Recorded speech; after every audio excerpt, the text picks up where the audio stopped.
Olá, estamos começando o programa Nosso Direito com a proposta de discutir temas jurídicos de interesse de toda a sociedade. O programa Nosso Direito, produzido pela TV Uniara e agora também transmitido pela TV Educativa de São Carlos. Eu converso no programa de hoje com a honrosa presença de um ilustre professor desta casa, que é o professor Carlos Fasoli. Nós vamos conversar com o professor Carlos Fasoli, ele que é procurador da Fazenda Nacional e também professor de Direito Constitucional, sobre o processo de extradição, levando em conta todo esse caso aí que teve uma grande repercussão na mídia de uma forma em geral, o caso do Cesare Battisti.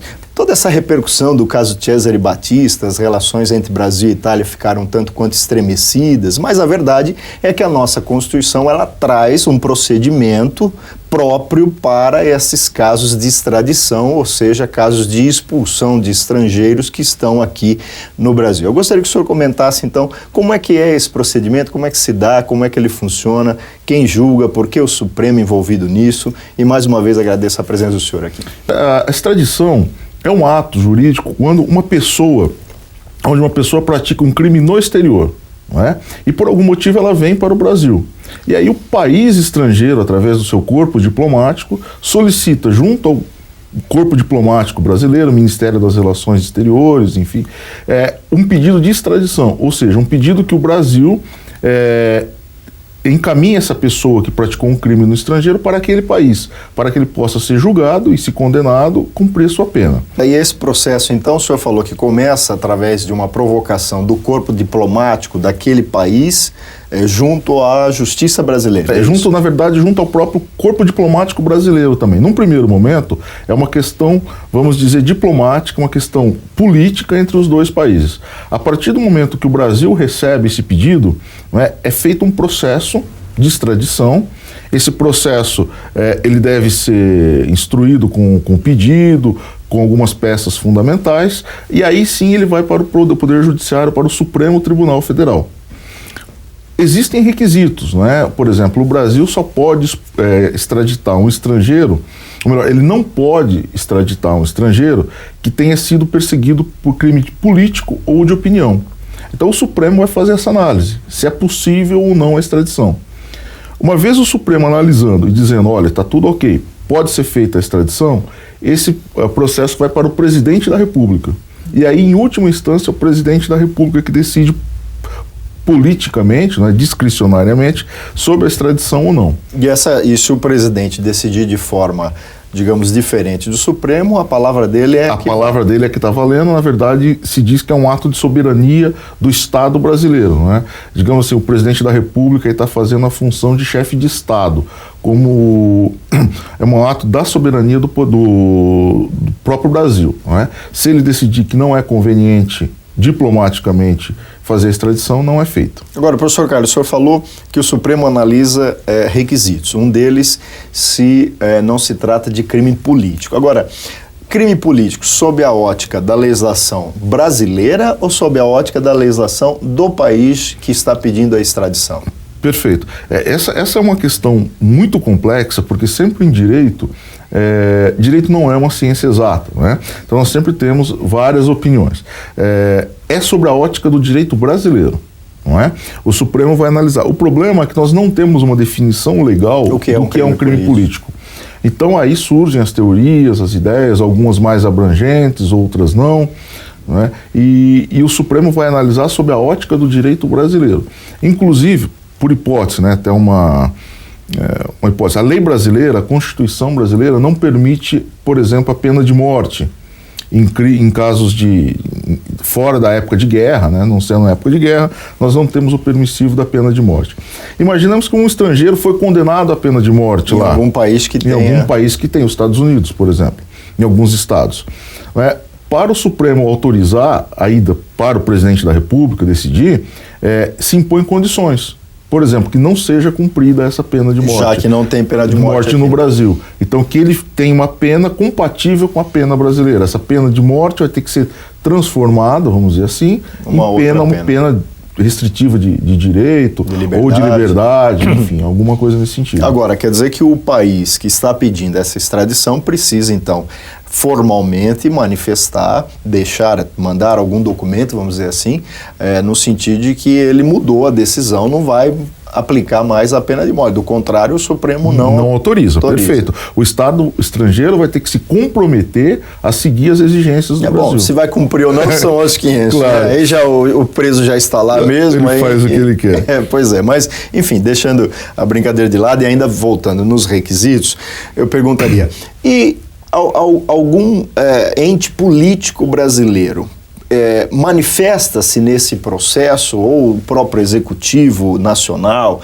manifesta-se nesse processo junto ao Supremo para dizer eu quero isso, eu quero aquilo, eu entendo assim, eu entendo assado? Quem são as pessoas que se manifestam nesse processo de extradição no Supremo, professor Carlos? Então, vamos dizer, antes, né, na preparação, o Poder Executivo, vamos dizer, prepara o processo, faz toda a instrução. O corpo diplomático brasileiro. Né? Aí esse processo vai para o Supremo Tribunal Federal e lá, na verdade, é uma análise, vamos dizer, apenas jurídica do Supremo, não há uma interferência de outros entes. Né? A partir daí retorna, então, para o Poder Executivo que vai decidir. É uma decisão técnica do Supremo. Entendo. O Ministério Público Federal participa? Salvo o melhor juízo, o Ministério Público emite um parecer. Né? Como até a gente viu no caso do próprio Batista. Sem querer voltar para o Batista, né? Houve uma participação, uma posição do Procurador-Geral da República, como fiscal da lei, aí ele participa. Nesse caso. E quem decide esse julgamento é o colegiado do Supremo ou um ministro apenas que decide? Tem alguma possibilidade de alguma decisão liminar nessa situação? Não.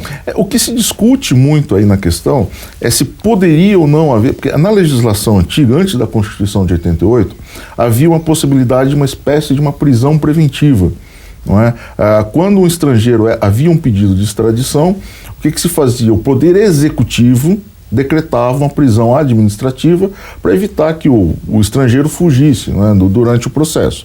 Então hoje a Constituição não permite uma prisão preventiva administrativa. Entendo. Então muito se discute se o Poder Judiciário, então ele, como Poder Judiciário, deve ou não decretar essa prisão. É um tema um pouco controvertido, mas seria basicamente a única liminar que nós teríamos, né?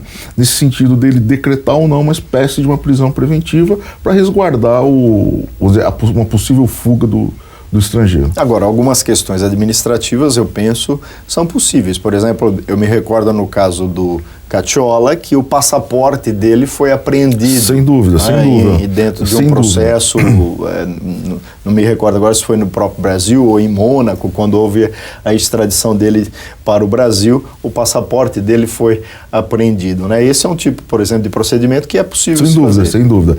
Tudo aquilo que for possível fazer para se evitar uma fuga, para se evitar, vamos dizer, para a garantia processual, né? Para a garantia do processo de extradição ser efetivo, isso é possível fazer sim. Agora, professor Carlos, uma outra questão também que me passa à mente é como que esta pessoa entrou no país. Claro, entrou com seu passaporte, evidentemente, não está ilegalmente. Mas não haveria que se pensar em uma forma de um controle maior dessa entrada? A gente está acompanhando, por exemplo, na Espanha, recentemente, vários brasileiros estão sendo deportados, não conseguem nem descer do avião, acabam tendo que vir para cá por motivos até pequenos ou quase inexistentes, vamos dizer assim. O Brasil não tem bem um controle maior sobre quem entra no país, ou isso é feito e o Brasil, a nossa lei, não possibilita proibir o sujeito condenado lá fora de entrar? Como é que funciona isso? Na verdade, realmente deveria ser feito um controle mais efetivo, né? Nós estamos dizendo para aqueles que entram legalmente no Brasil. O que muitas vezes acontece é que para se impedir é preciso, tudo depende de tratados. Nas relações internacionais não existe, vamos dizer, uma lei internacional que vale para todos os países. Combinação uma questão entre de os tratados países e reciprocidade. Os foragidos, muitas vezes a Interpol, que é a polícia internacional, digamos assim, existem então alguns controles de alguns foragidos que em tese deveriam ser checados, né? Então aquele foragido que é perseguido pela Interpol, que está num cadastro, teoricamente é feita uma checagem. Agora, se esse estrangeiro, vamos imaginar, por exemplo, ele cometeu um crime lá no estrangeiro, mas ele ainda não foi julgado. Então não há como se impedir. Entendo. Sem falar que algumas pessoas têm dupla cidadania, aquela coisa toda. Então, por exemplo, só pegando um gancho, o Cacciola, não é? Quando ele saiu do Brasil, ele tem a cidadania italiana. Então ele tinha a possibilidade, por exemplo, de viajar com passaporte italiano. Entendo. Né? Bem, nós vamos fazer um rápido intervalo e voltaremos daqui a pouco com a segunda parte do programa Nosso Direito.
Estamos de volta com a segunda parte do programa Nosso Direito, que tem a proposta de discutir temas jurídicos de interesse de toda a sociedade. O programa Nosso Direito, produzido pela TV Uniara, com transmissão no canal 21 da RedeNet aqui em Araraquara e também agora com transmissão na TV Educativa de São Carlos.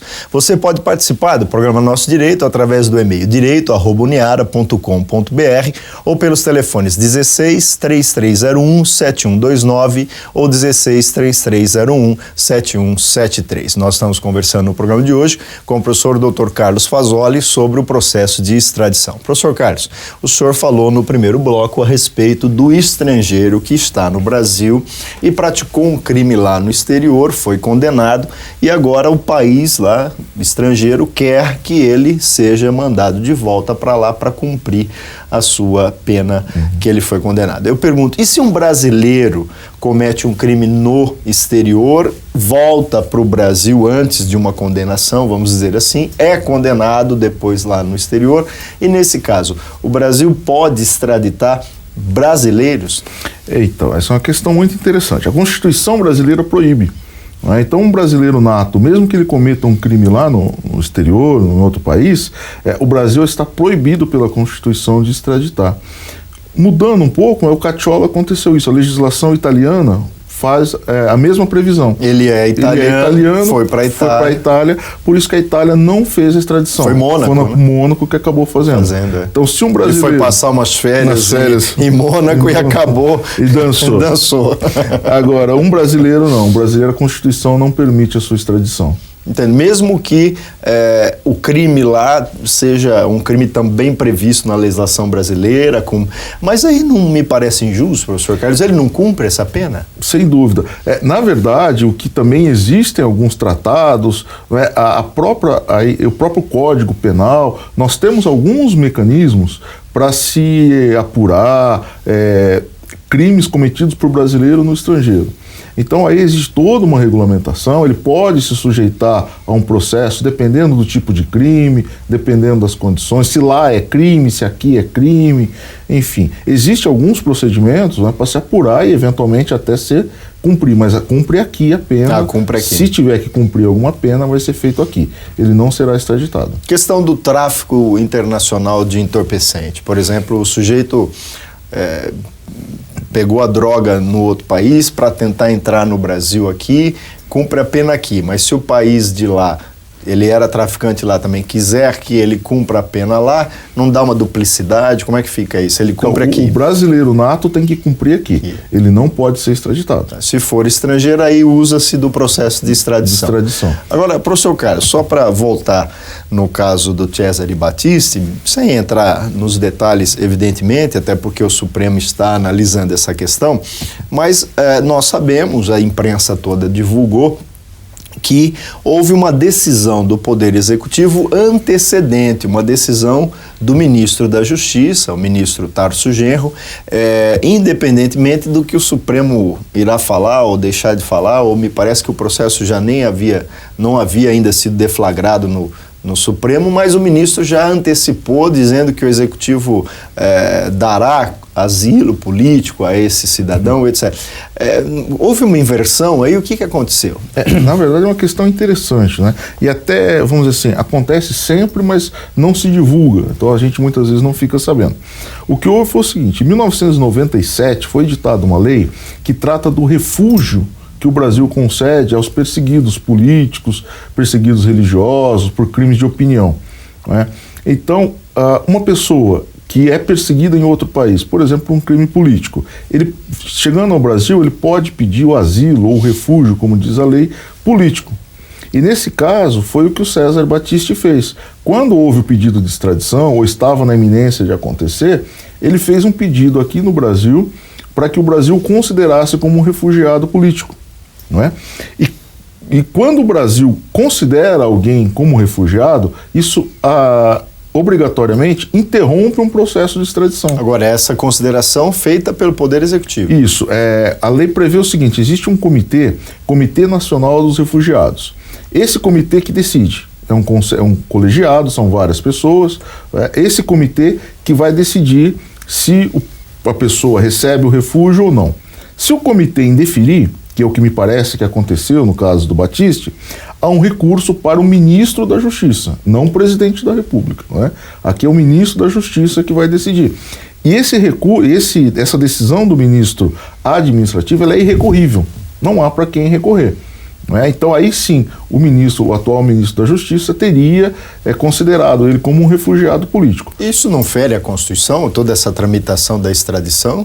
Então, ainda não, porque na verdade nós ainda não estamos falando em extradição. Entendo. Não é? Ele já é considerado um refugiado político. Quer dizer, ele pode ter vida normal aqui no país. Ele pode ter vida normal no Brasil. Fazendo só uma brincadeira, o Brasil foi descoberto por portugueses que trouxeram para cá os bandidos de Portugal e agora continua assim. Mais ou menos assim. Só que agora com base na lei. Com base na lei, agora foi legalizado.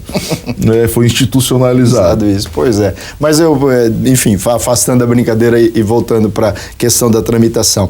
Nesse caso, não caberia ao Supremo ao menos uma análise de que requisitos formais dessa lei de 97 não teriam sido obedecidos, por exemplo, o comitê não teria sido convocado, ou enfim, alguma questão nesse sentido, professor? Perfeito. A lei de 97, a 9474, ela é muito expressa que essa decisão tem que ser fundamentada, né? Então, ele é um refugiado político por quê?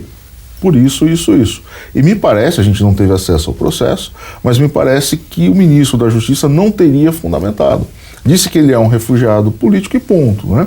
E é isso que a Itália, o próprio Estado italiano impetrou, então, mandado de segurança no Supremo contra essa decisão do ministro. Entendo. Que ela não teria sido fundamentada. E é isso que o Supremo está analisando agora. Entendo. E se o Supremo, então, anular essa decisão do ministro da Justiça, ele poderá sofrer o processo de extradição, que é outra coisa. Que é outro processo. Que às vezes a imprensa está aí, digamos, confundindo um pouco as coisas e já dizendo que se o Supremo decidir que é possível a extradição, ele automaticamente já vai embora do país, mas não é bem isso que pode acontecer. Pode até acontecer do Supremo entender que é cabível a extradição, mas o presidente da República decidir que não deverá ser dada a extradição, porque Perfeito. Vai ser um processo novo, vai começar, digamos, do zero. Não é Exatamente. Isso?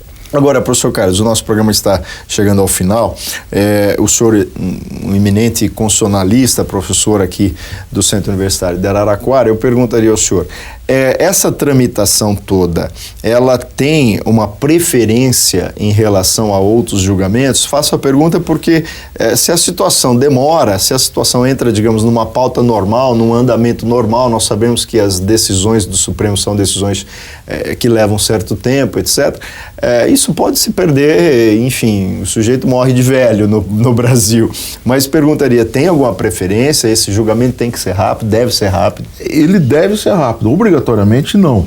não é? Obrigatoriamente não.